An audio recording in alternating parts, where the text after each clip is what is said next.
lifetime perfecting the sound, coming from what would become some of the most coveted cars on the planet. Enzo Ferrari created the company that bears his name following World War II, but the roots of his journey began after the world went to war for the first time. Long before Ferraris were known as a sports car/status symbol, they were built for racing. That's how Enzo Ferrari started his career.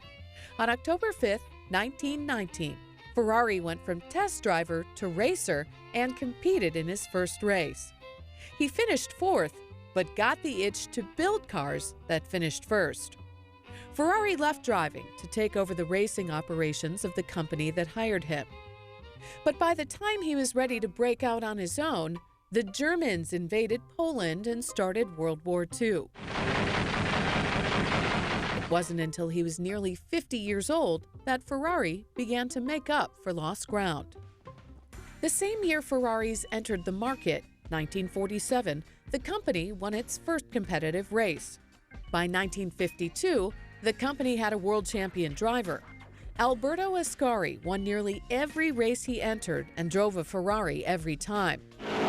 It was a duel all the way between Ferraris and Maseratis, but Alberto Ascari, number 5, the 34-year-old Italian and world champion driver, took the lead and held it in a Ferrari. The combination of Ferrari and Ascari elevated the profile of Enzo's cars.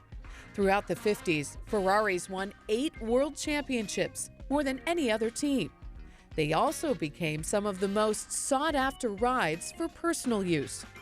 You just look at them and they just scream speed and have those wonderful organic shapes, and they just look sporty and they feel sporty, and most of them sound sporty, and they're a lot of fun to drive. Ferrari has grown from producing only 3 cars in 1947 to more than 7,000 in 2013. But that's a fraction of other manufacturers, as Ferrari has maintained the motto, quality over quantity, despite increased demand.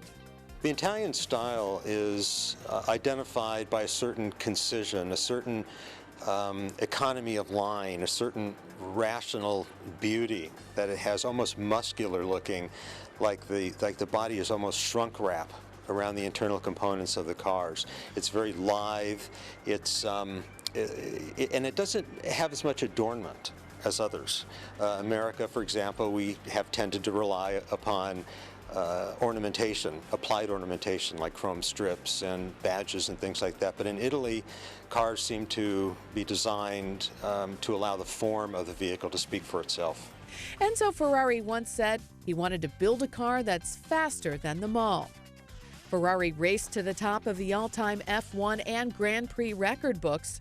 He also said his cars must be beautiful, and there's no denying that. The final Ferrari Enzo helped design was the 1987 F40. Then in 2002, 14 years after his death, Ferrari named the fastest and most expensive car it had ever produced the Enzo. It was a nod to the man who started one of the iconic sports car brands, a man who started his career behind the wheel with a hill climb race on October 5, 1919.